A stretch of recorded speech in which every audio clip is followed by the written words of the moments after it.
Thank All you. right. Now you're all being recorded.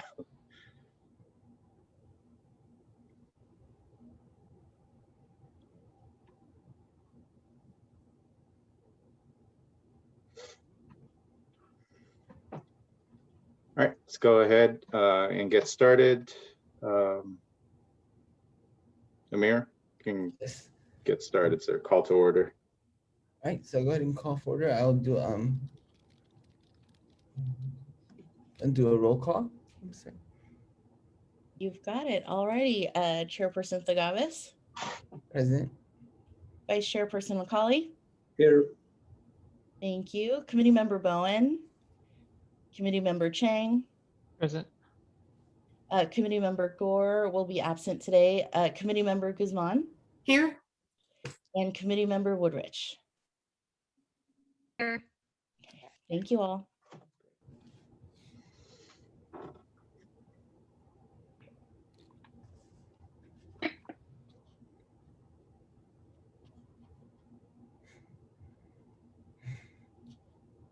All right, next up, we'll just keep plugging along. Agenda review. Anybody has any comments or questions on the agenda tonight? Or any changes? Sorry, that's the other one. We'll just take everybody say nod no on the screen and we'll be okay. All right. Moving on, oral communications. Let's go ahead and sorry. All right, oral communications. Is there any public comments or any emails from the public? Let's see. I believe there's a member of the public here. Mr. Baker, are you looking to make a public comment? Yeah, this is your time. Go on ahead. Hey, greetings to the committee. My name's John Baker. I just want to let you know that last month I wrote a letter to the City Council requesting a repeal of the city's bicycle licensing requirements, which despite not being enforced for years, remain on the books. I think in these days of wanting to encourage motorized vehicle transportation and make it easier for people both to ride bikes and for people to sell them, it's important that we, as a city, do eliminate this. So at some point, this is going to become before the City Council. So I would like to request members of the BPAC review the bicycle licensing requirements. And when it does come before the council, I would hope that you would be in support of their removal. Thank you. And Chris, hello, neighbor. Do we have any links to this? I'm not aware of this this clause or this thing.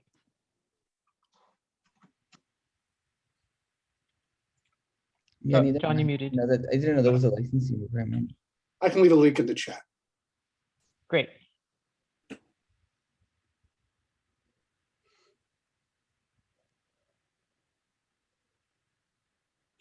Yep. And any other public comments from anybody else? Otherwise, we'll have Catherine report on some emails that we received for BPAC.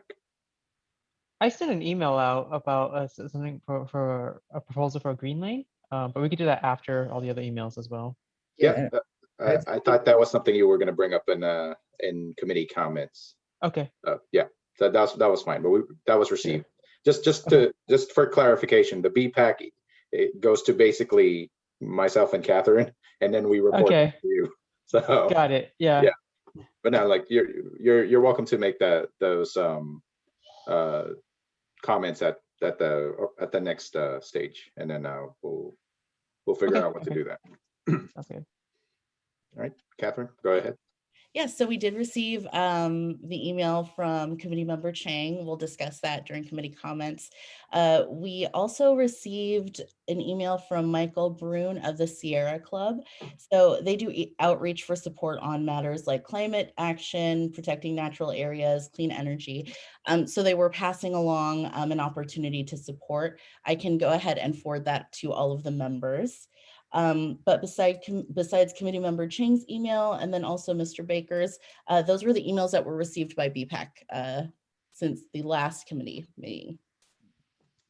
It's been very active, it seems. Yeah. And Chair Thagavis, I wanted to double check with you and everyone in BPAC. When we receive these emails, and do you prefer that we bring it up to you at the next meeting, or would you like us to forward them to you right away when we get them? I prefer Just to get wanted them to- right away. That way, Okay. it's not that way. I mean, if it's something that we want to bring up or something that I feel like, something That we should put on the agenda, right? Yeah. Okay. No. All right. We'll add those to our protocols when we do receive these things. Yeah. Thank you. Okay. Okay, awesome. So if there are no more comments, public comments, we'll go ahead and move on to the approval of the meetings. Can I get a motion to approve the meetings?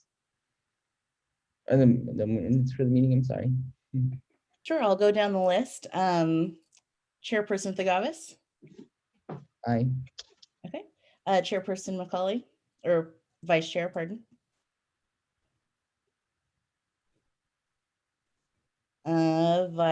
Committee Member Chang. Aye. Okay. Committee Member Guzman. May I abstain? I wasn't there for the meeting. Sure, of course. Thank And Committee Member Woodrich.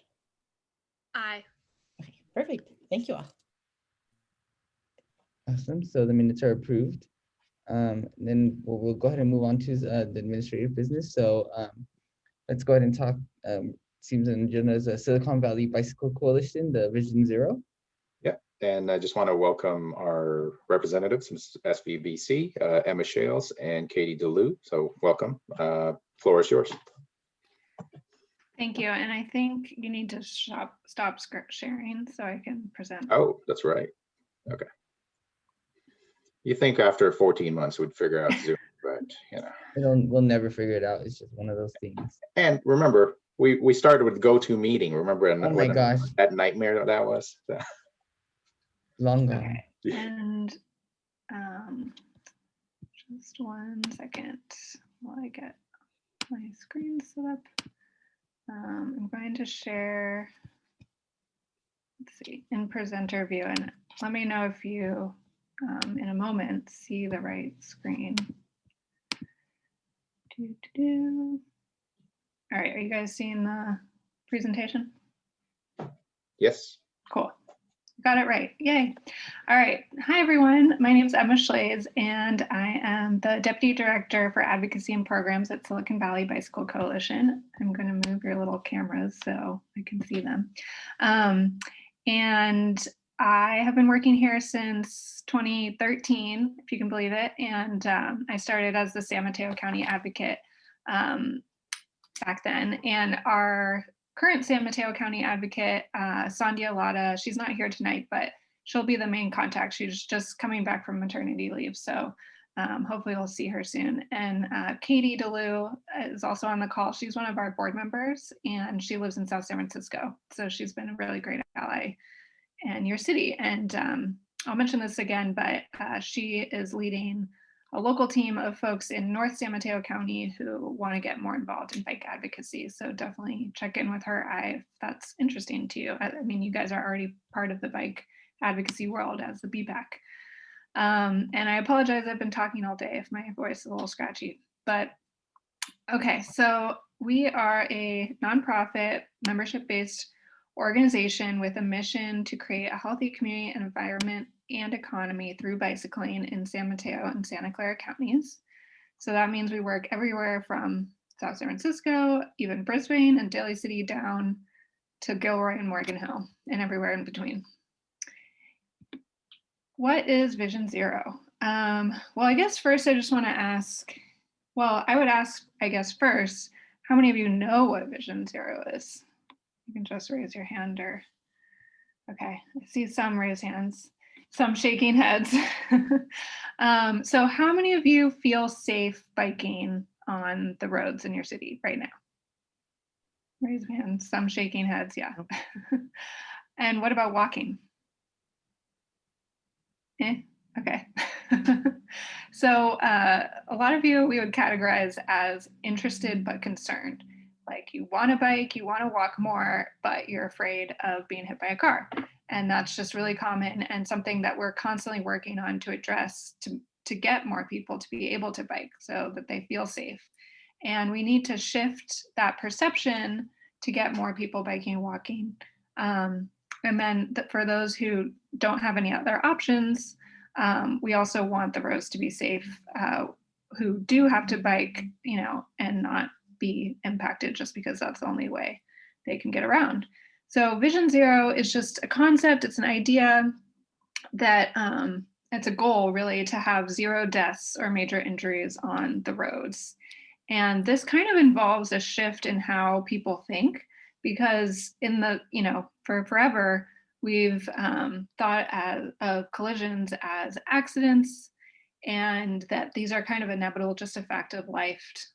But we should shift that to be that this is unacceptable. It's not a fact of life, and that there's preventable, and we can change things and do things to make sure that people aren't dying on our roads. So a while back, we created this toolkit, which I can share the link to, but it's actually already kind of out of date. It was back in 2015, but it is like a good starting resource of what the next steps for a city to take after passing a Vision Zero policy. And so I can share that, but I'll be talking through some of that right now. So the traditional approach, and this is a resource from the Vision Zero Network, which is a national organization. But so you can see, again, this is part of that paradigm shift, that collisions have underlying causes that we can solve to help prevent traffic deaths. So traffic deaths are inevitable to preventable, that people behave perfectly every time to, in fact, we know that people are going to make mistakes, and we want to make sure those aren't deadly. Not just preventing collisions, but really focusing on those most harmful collisions that cause deaths and severe injuries. And it's less of an individual responsibility and more about the systems and the roadways and everything that a city can work on. And it doesn't have to be super expensive either.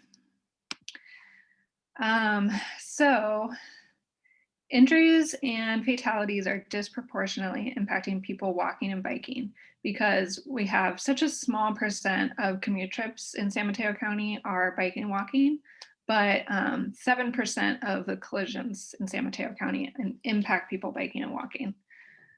And so that's one great reason to focus on it. Also, just that, like I said, we want to encourage those modes of transportation, and that people are more vulnerable not in a car. So a little bit of history. Back in 1997, that's when the first kind of Vision Zero program started. It started in Sweden and some other European countries. And since then, they've actually, a lot of them have been able to reduce traffic fatalities by almost 50%. SUBC started working on this back in 2011, and there was a partnership we had with Stanford Trauma Center. New York City and San Francisco had their first Vision Zero policies in 2014, and then other cities locally followed with San Jose, San Mateo, Fremont. Daly City passed one in 2016, and they just finished their action plan last year. And then actually in 2019, really exciting, Oslo, Norway achieved 0 deaths of people biking and walking, which is just awesome. And then now you guys, you're part of the timeline. SSF has passed a Vision Zero policy. So these are kind of the first steps to Vision Zero, and that's to pass a policy, which he just did, which is awesome. And that includes like a clear goal of when you want to eliminate traffic fatalities and severe injuries, and then that your mayor and council has committed to that. And then you come up with a plan of how you're gonna implement that and achieve that. And so I'll go into some of those details in a moment. But you can see that there are cities all across the country that have done both of these things, have a policy and a plan in place. And this map is just, increasing every time I look it up. So like I said, New York, San Francisco, and LA were some of the early adopters and have had some results since then. And so we can take a look at what they've done already. And then this is a map locally of cities that have some sort of Vision Zero policy or a plan. And in more detail, this shows you what is going on. So some of the cities have a Vision Zero policy that they've included in a transportation plan or a general plan. So many have a standalone policy like South City, and then fewer cities have a plan, but there are some that have them like San Jose and San Francisco were some of the earliest and are always developing. So the toolkit and kind of the framework for Vision Zero relies on the E's. It's kind of a weird like name or framework, but Safe Routes to School uses that. There's a lot of national efforts that use the E strategies. But we just like to emphasize that you can't just focus on one of these. You need to focus on all of them and how they interact and relate to each other. So engagement, well, I'm going to go through these in a little bit more detail, but I'll highlight engagement and equity because those things should not be ignored. Like it's not just about your city putting down bike lanes, or it's not just about having bike and pedestrian education, but you need to involve the community and involve the people who are impacted by these, you know, whatever it is that you decide to do, and make sure it's a program that works for everyone and makes sense for everyone. And that's where the engagement and the equity comes in. And also just recognizing that oftentimes the roads are worse in low-income communities or communities that are traditionally people of color. And there's a lot of historical reasons for that, but that's a reason to pay extra attention and extra care in those communities, and also just make sure that you're not like putting more burdens on those communities, but including them in the conversation. Okay, I'll move on. So this is an example of one of the first steps, which is evaluation planning. So this is San Jose, and on the left is a heat map of where the collisions are. And then the analysis that they've done shows that 50% of the traffic collisions occur on just 3% of the San Jose streets. So that's pretty clear, like they have their focus of the streets that they need to really commit to and look at in more detail, because that's where most of the collisions are happening. Also, the area that's red is the downtown area. So this, every city that does a Vision Zero plan does this type of analysis. Daily Cities is the same, excuse me. And this like really helps you to narrow down. So you're not just looking at the entire city, but where are the collisions already happening and are the worst? Yeah, I'll just move on to the next slide. So there's already some existing data out there. And this one is from San Mateo County Health System, put this together. And you can see, again, the concentration of bike and pedestrian collisions. This doesn't really account for like the rate of biking and walking. So there's a lot more collisions down in Redwood City and Menlo Park, where there's a lot more people biking. And Daly City, same with pedestrian collisions. But you can still kind of see like the distribution. And then on the right side is another analysis they did incorporating the elementary schools and where were the collisions within, it's a certain mileage of schools. And they also looked at high poverty neighborhoods. So they've used this analysis to focus Safe Routes to School programs in those schools where there's more collisions. So this is kind of an example of how you would target actions based on the data that you have.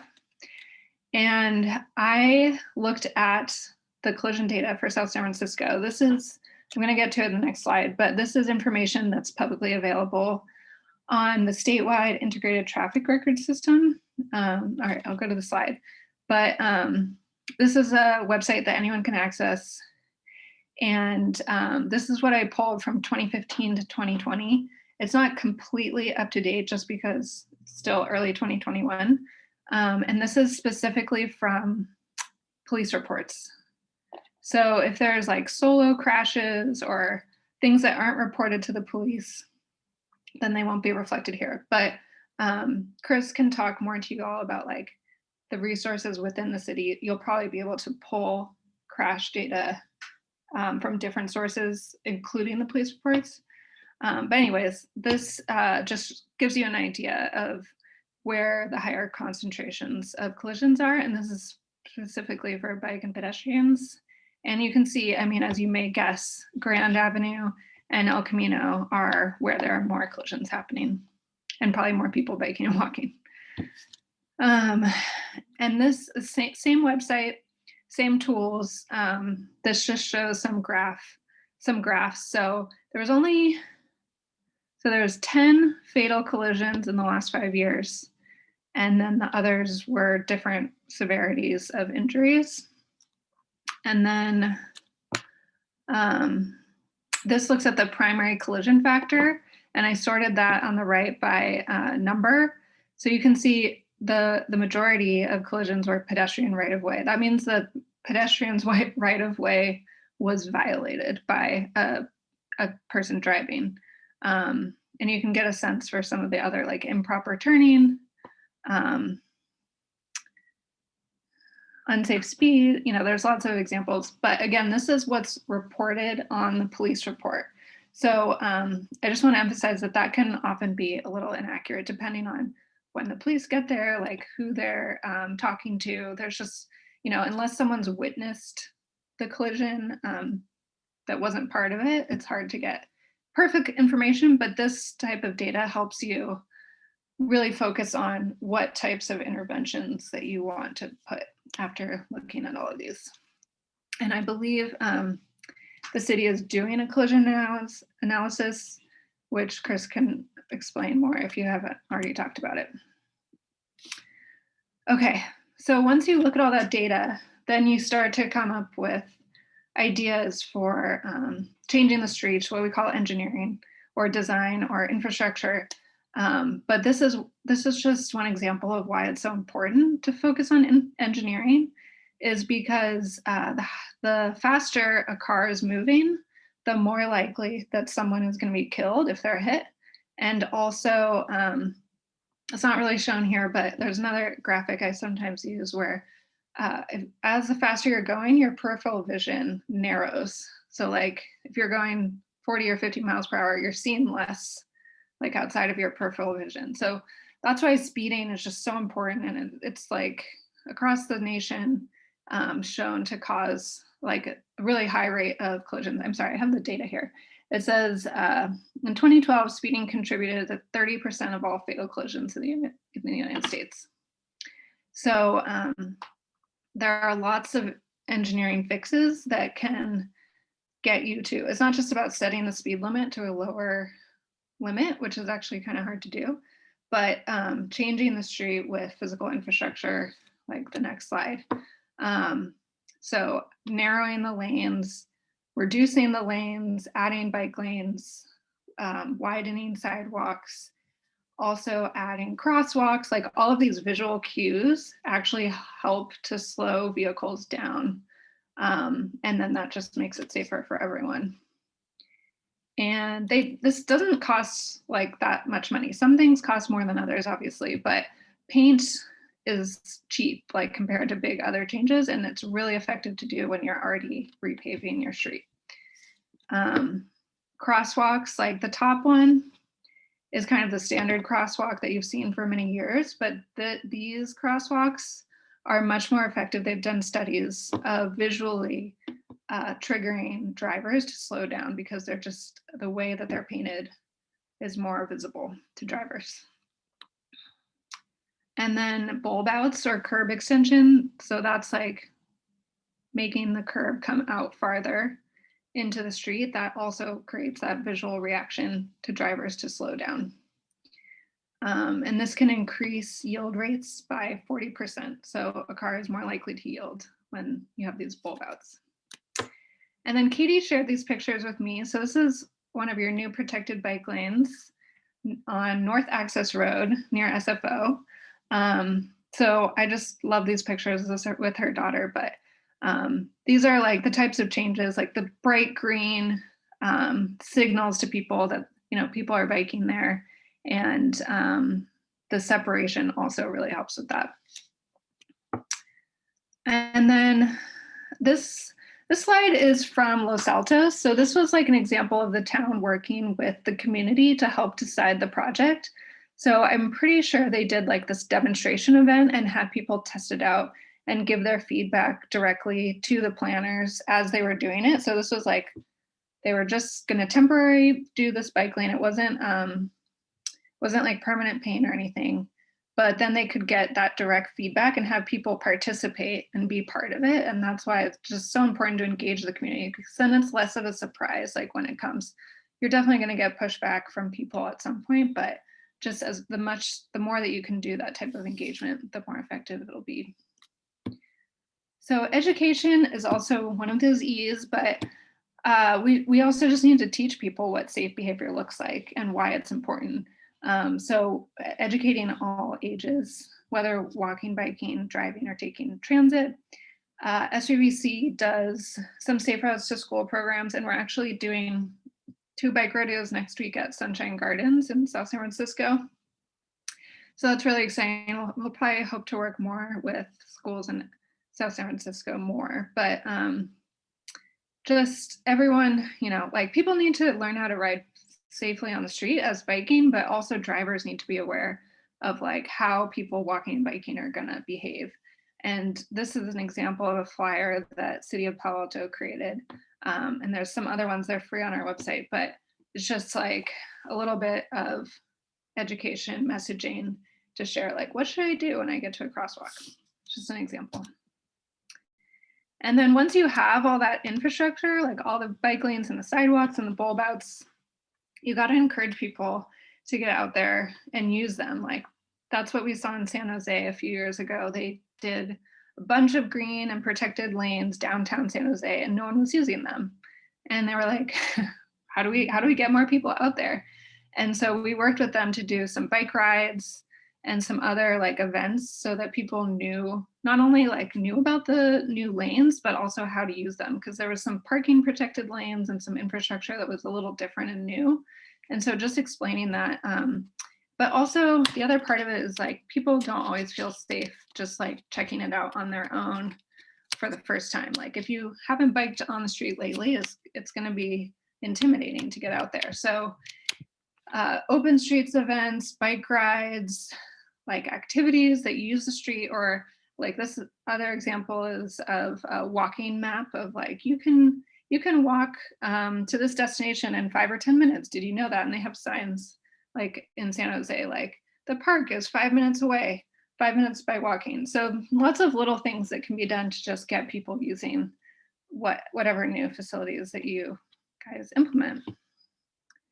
So I did a little run through of things that I knew that are going on already in South San Francisco. I'm sure there's more, but I know you guys have a bike plan already happening.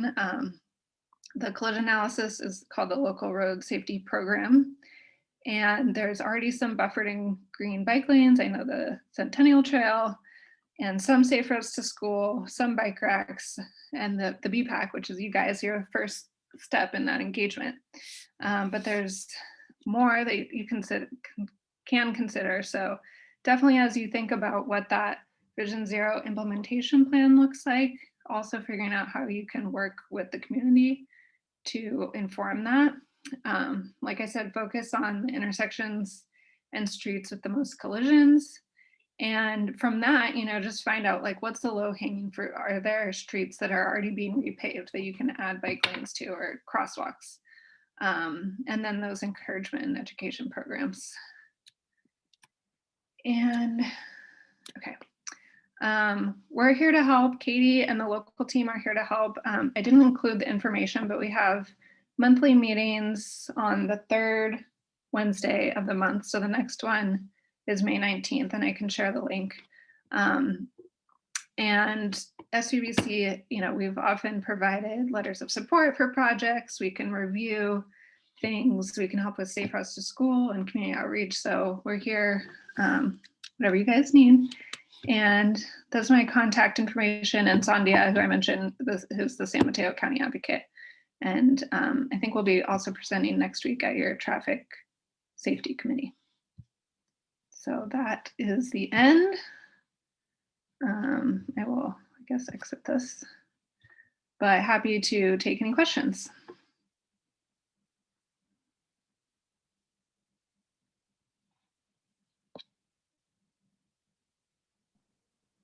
I would like to go back to the education. You said in Sunshine Gardens, you had a bike rodeo. Was that put on by you or was that put on by our police department?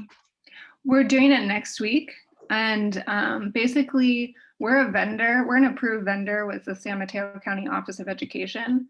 And Sunshine Gardens or the school district has a grant to do Safe Routes to School.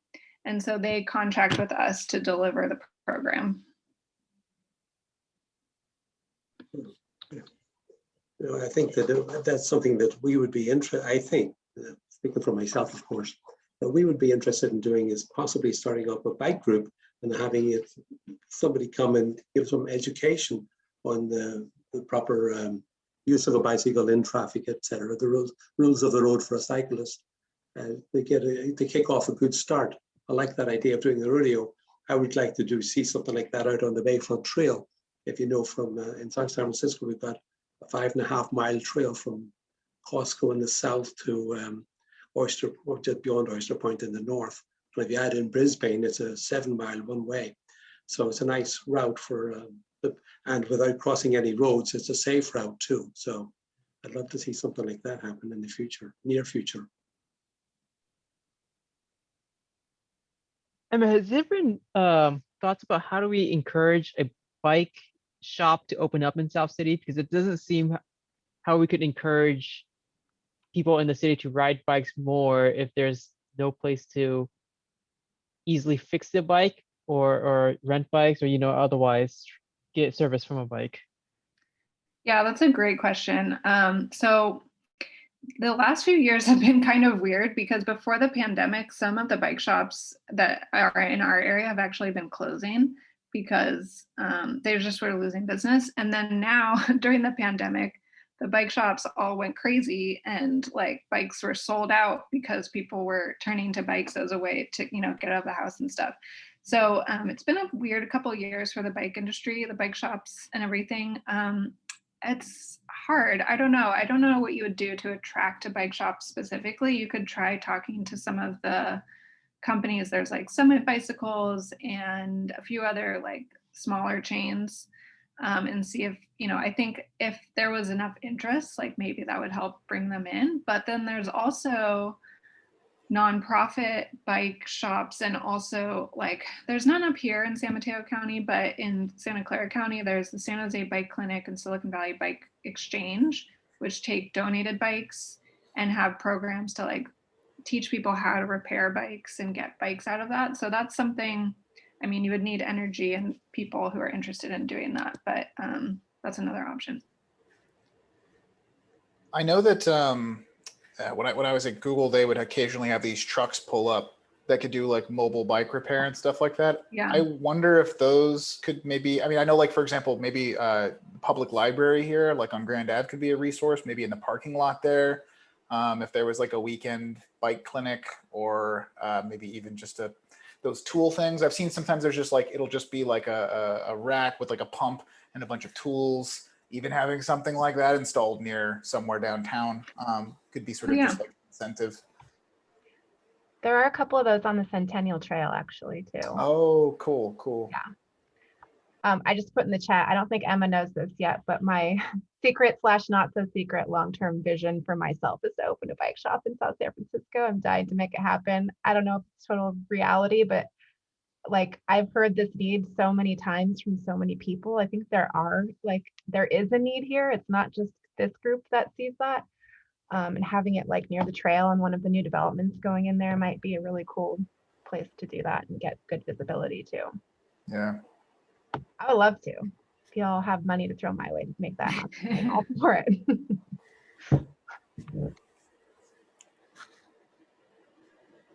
Is that something the city could help with in terms of like providing business like incentives, like less tax the first few years or like some mechanism that we could encourage those types of shops?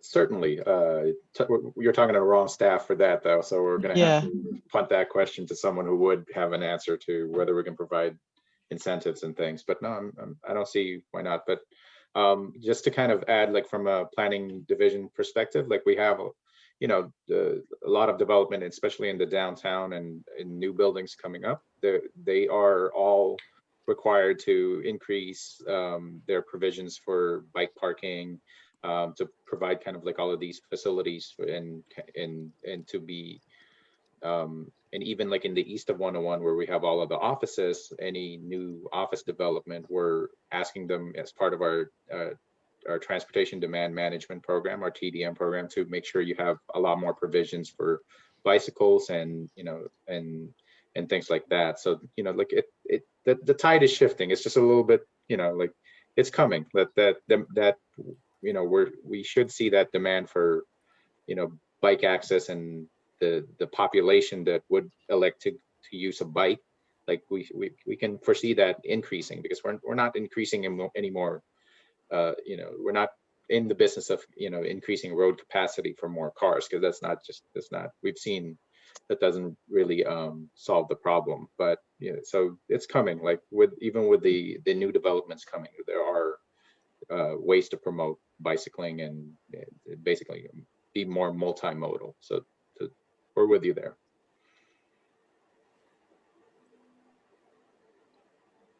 So Chris, how does that happen? Like in terms of action, like, do you just bring it up to the next city, like whoever could make those incentives like be brought up, or not sure how? Sorry, I was on mute. We'll have to follow up with you directly, because I don't know myself. So Got it. I'd Okay. actually be really interested to hear about that too. If you do get anything, you could bring it back to the next meeting or something. Just because, I mean, with all the new retail development, I know a lot of the things are mixed use, where it's like bottom is retail and all above is living space, and that's popping up all over the place. Plus that massive, where the pet club used to be, there's like that gigantic, I thought that was all supposed to be like civic stuff, police related. Like maybe there's a chunk of that could be, I don't know. It just makes me think there's got to be an opportunity in there somewhere. certainly, like we'll bring it up the chain and then report back.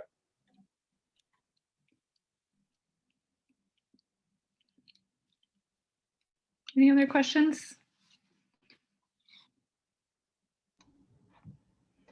I don't have a question, but I just want to say that I'm super excited that the Vision Zero policy passed, and that, Chris, thanks so much for working on that. And I'm excited to support you all and help the city think about implementation and the next steps and moving it forward. So yay, it's good stuff. And come to our next meeting. And also May 21st is Bike to Wherever Day. So if you aren't already planning to ride your bike that day, please do it. I'm going to put a link in the chat to all the stations where you can pick up your annual Bike to Work / wherever bags and get some cool swag. So stop by a station if you can.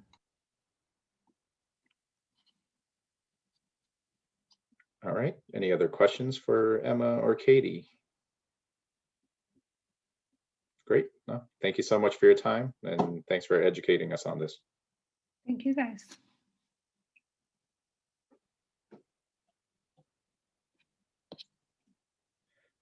All right. With that, let's go back to our agenda. Let's see. Move it forward, Amir. Awesome. So now we'll come up with committee comments.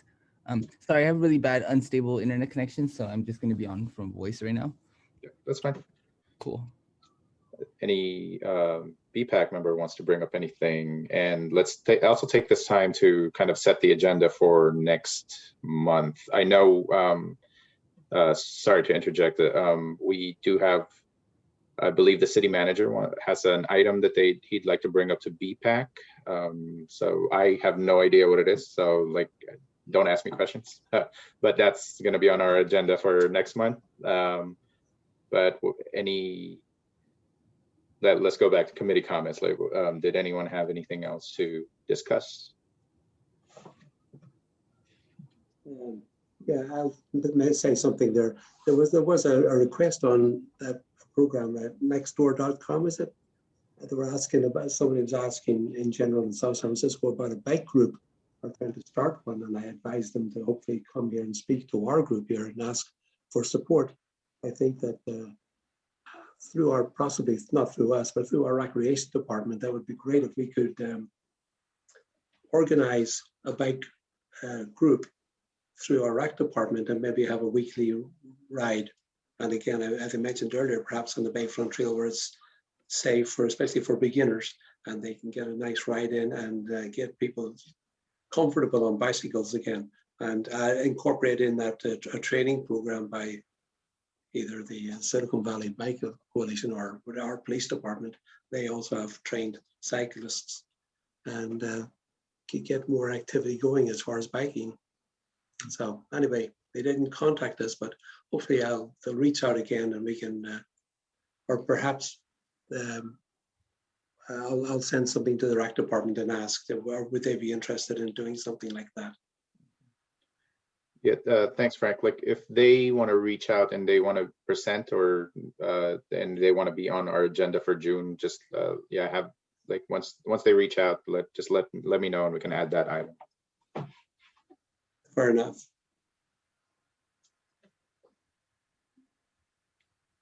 Okay. I think it's a great idea. I haven't ridden my bike in so long because I'm nervous about it. Mm.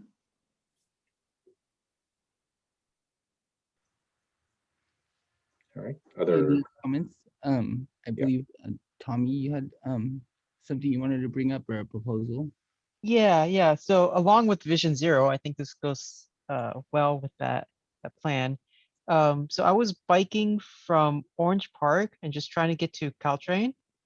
This doesn't seem to be a good path to do that, meaning that a complete green lane path to get there, and the Caltrain's right by the downtown area as well. So like there's the Centennial Trail at Orange Park, and then there's this green. This is let me actually share my screen. It'd be easier to. Sure. Oh, I think someone needs to stop sharing. Yeah, could everyone see this? Yeah. Yeah. So from Orange Park, this is nice, dedicated bike lane that stops at this near the supermarket intersection here. But to get from here to here is really hard. Yeah. Yeah, this one's not that great. This one is the one I ultimately took, but it's also not that great either. This is like next to like almost a industrial area where there's possibly trucks driving by a lot. But what this would do is if we're able to have like a dedicated or otherwise just a green lane path from Orange Park to downtown, means that anybody from other parts of South City can get to Orange Park easily through the Centennial Trail, like the BART or other places, and that could connect them, essentially be bike commuters at that point. They could commute, if they work via Caltrain and whatnot, they could bike through Centennial Trail, connect there somehow, get to Caltrain and go to work. Or they could also get into downtown area more safely, because from Centennial Trail, it stops at Orange Park and you could somehow loop into downtown. So I was just wondering, how do we make this a reality of like somehow connecting Orange Park to downtown / Caltrain area?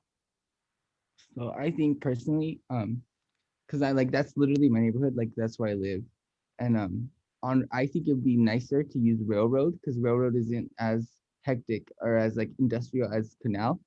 And there's like this one I noticed personally, like how, like if you go to the end of railroad, and how there's like that empty space between the railroad and then all the way through, like it goes through to like where the airport and all the airports are, or all the hotels are. Like I wonder what the like land is like, and why can't bikes ride through that? Like, and like I don't know what barrier there is to that. You're referring to this area right here, right? Yeah, right. Yeah, right there. Right. So you see how right there, there's nothing. It's like just a lot. Like on the other end, it connects to like where the hotels are, and that goes straight down to Caltrain, or that goes straight down to like Oyster Point, the gate up to Gateway. So I'm like, I've always wondered like, why doesn't it do that? Like, why can't we ride through there? You're looking at a railroad easement that used to run up alongside Railroad Avenue to the lumber yard. And then when it crosses over Linden, it joins up with the main tracks, as you see on there. So that was it. It's all railroad easement, and it's only been abandoned. Well, it's been abandoned this past 20 years or so. And I think that should be like that would be a great bike, like a bike lane, like because it's protected, it's separate, and it gets you point A, point B. It doesn't go very far though. You're talking about from Spruce down to Linden. Beyond Linden, you've got the railroads. The major railroad still very much active. Oh. So that would just get you that from Spruce to Linden, and wouldn't be a great advantage for rails to trails. But I also live in that area, and so I did cycle on that Linden Avenue, in South Linden Avenue, and it is treacherous, and it's 2 lanes, and it's it's a take your life in your hands on that road.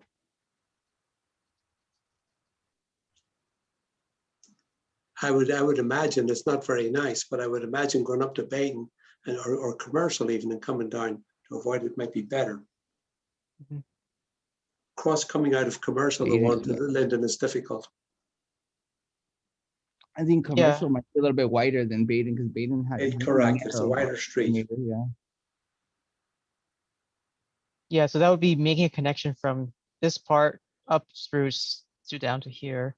Yeah. I think any of those proposals are reasonable. It's just making, how do we bridge from this last few blocks? Maybe I can help with this one. Tommy, let me share my screen real quick. So what I wanted to show the group tonight is, so we are still actively updating our bike and ped master plan, right? So we're still undergoing on that effort. And so, like these suggestions are valid, and we can forward these to our consultant who's, pulling together the information, like, because yeah, no, that's important. Like you guys are the eyes on the road on a lot of these. What I wanted to share, and it's something we have our guest Bianca from engineering. I'm not going to throw you on the spot, so don't worry. I just wanted to announce your presence. But we were looking at, from the draft. Can everyone see that one? This map here. Okay, so from the Active South City Bike and Ped Master Plan, we did have, like, our consultant pulled together information from all of those outreach efforts from about 1.5 years, 2 years ago, and pulled together kind of like these recommended improvements to bikeways all over the city. So there are some, certain kind of like limitations that we would have. So let's, for example, if we look at, if we zoom into, Canal Street, like there is a plan to make that bike facility into I think a class 3B bicycle boulevard. But obviously if that doesn't, that doesn't make any kind of sense, or it needs to be better than that, like that's something that we can throw to our consultant and have them consider that change. And the same with Linden, where there would be those dedicated class 2 bike lanes. So there are things planned for this area, including, I believe, commercial. So there are these types of connections that the bike and ped master plan is looking to make, because that's either was missing or needed to be done to improve that connection to the Centennial Trail. So but any suggestions like that, like, please do, like, share it with us, because this is like, as Bianca and I were talking earlier, this is essentially the first step in getting, making these types of improvements to your bike network a reality. So like, if it's included in this plan, it's something that, makes sense, then, when we get to the point where we've adopted this plan, and then staff in the city goes out for any kind of like quick strike grants to build bike and ped facilities, any kind of those improvements, then we know which projects to kind of push forward first. Yeah, and kind of adding to what Chris said. So basically, we do have a lot of proposed improvements planned. It's just a matter of when we get funding, we want to be able to prioritize those. So creating this plan based on your feedback, and I believe it's still in draft form, right, Chris? And so they can still contribute. Mm-hmm.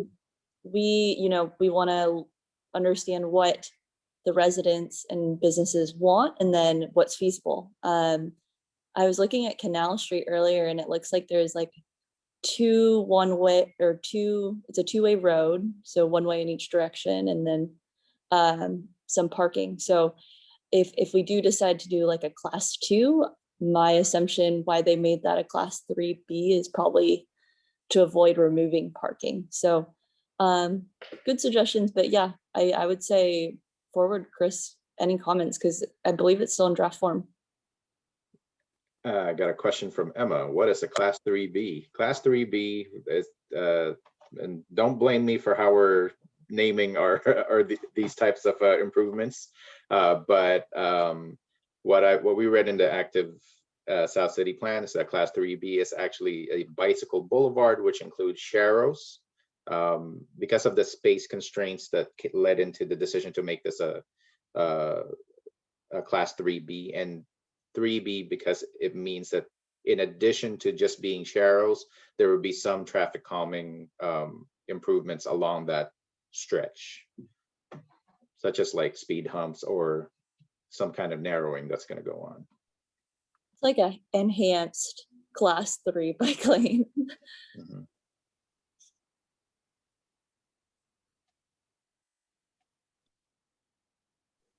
Bianca, what do you think about making South Linden Avenue from the creek, where it turns into northbound, where it turns into 2 lanes up to Baden? If we were to make that 1 lane and add a bike lane? You know, getting rid of a lane is a very controversial thing. So I would say I like the idea. I think if we do decide to go that way, though, it's a lot of outreach. What do they show on the plan, Chris? I actually haven't looked at that particular area, but I'm all for the road diet. Sorry about my dog. I didn't catch that. What area we were looking at? South Linden, northbound from Canal up to Baden Avenue. I think we're looking to have a class 2 bike lane there, So all the way down to Shaw. Currently, it's 2 lanes going north. It starts to 2 lanes at the canal and continues up to Baden. Then it goes back to 1 lane. Yeah, but it is heavily traveled. It's definitely heavily traveled. But you're talking about making it a protected lane, which I can see where you're suggesting that just because it's a corridor for Caltrain users. Is that why? Correct. Yeah. That's something we should bring up, Chris. Yeah, no, I agree. Yeah, my point, my suggestion wasn't particular to the streets I just drew in red. It was more of just getting from point A to point B as through a green lane bike lane, because even this proposal I don't see is the red or blue the green lane one. I don't remember the class 1 class 2 legend. So along Spruce is the one where we would see the class 4 separated bike class 4 bikeway. Yeah. So yeah, like there, but we do see a fairly common occurrence of that class 3B bicycle boulevard on at least Canal and Railroad with again, it's going to be a Sharrows right there on Commercial, which, yeah, that's why we're taking your suggestion into consideration, because that's clearly not good enough. Yeah, because I think as Megan pointed out, Sharrows are pretty dangerous, especially when they're like 1 lane situations.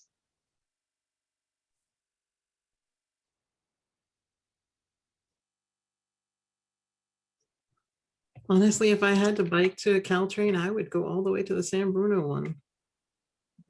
Just go down Centennial Way all the way to Tanforan. Right. I mean, I know that's not good for our city because then that's sending people to San Bruno, but I'd feel safer. Mm-hmm. Is that crazy? No, it's not a crazy thought, and it's also why we took kind of like essentially pumped the brakes over the pandemic on getting the bike and ped master plan like through the finish line.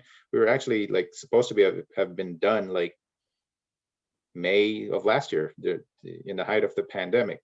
But again, like what we've said before is that like we're giving it another look to make sure we emphasize connectivity and safety.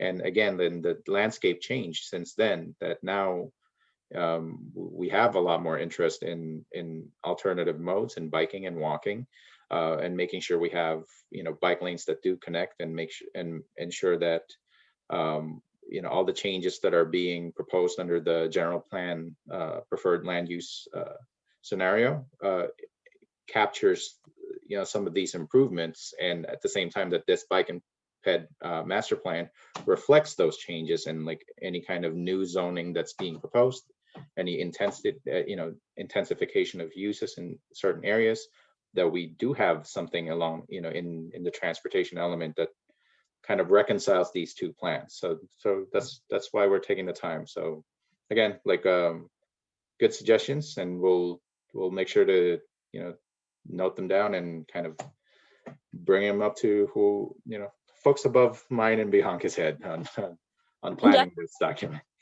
And definitely bring Thank them up. you. This is a challenging area.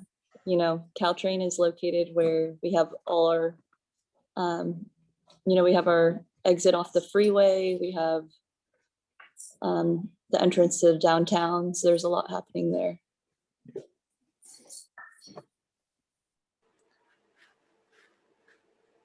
Yeah, I think even if it had to be super circuitous, like whatever it requires to allow all those places to be connected safely is the most important bit, even if it means you have to go further out of your way or something like that. Like, I know I wouldn't mind biking substantially out of the way if it meant that I could avoid being amongst like rush hour traffic, which is just like terrifying sometimes.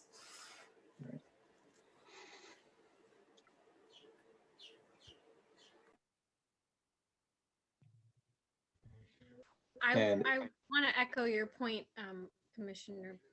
Committee Member Bowen, that I too would take alternate routes, even if they were a little longer, to prioritize safety. For example, I will not bike through El Camino Chestnut. I simply won't. I'll go around to Orange and El Camino, or even farther in some cases.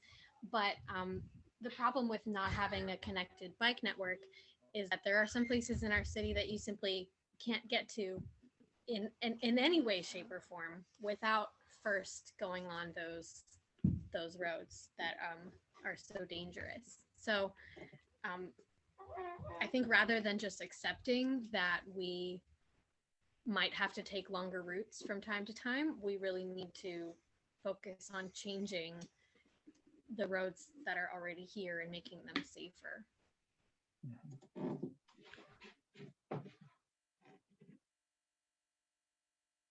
Agree. To Emma through the chat, when will this map be open for public feedback? I have to double check. I believe the data collection was done previously, but I think as long as, I'll check the links that we have for that same portal. But as long as we're in draft form, we'll take all the suggestions we can. So I'll note that down and get back to when that would be for public comment.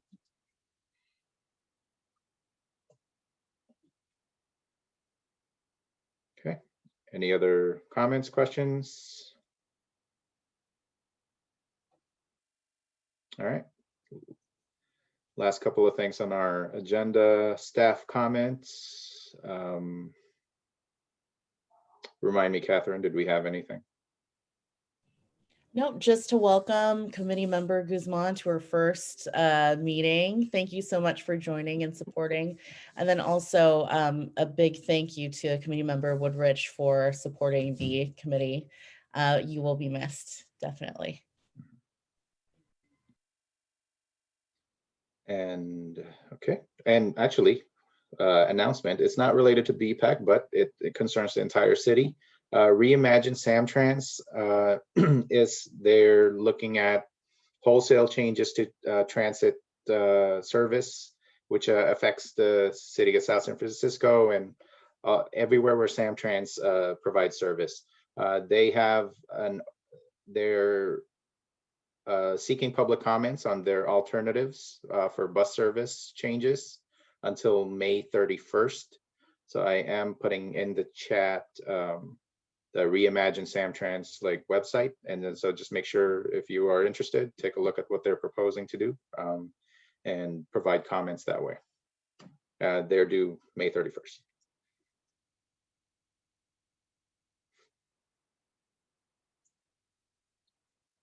Okay, and with that, we'll have Chair Thagavis adjourn the meeting. Oh, can I ask one question? Oh, All yes, the links in please. the chat, will they be in the meeting minutes, or do I need to try and copy them all down now? Oh no, we'll include them in the meeting minutes for Okay, next. thank you. Sorry.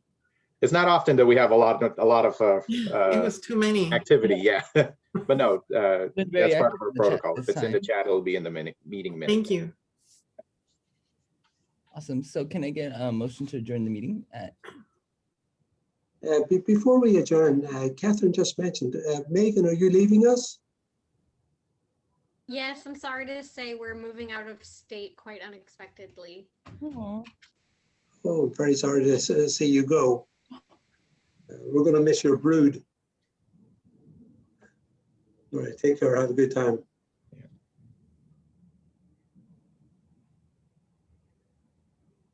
All right, once more, motion to adjourn.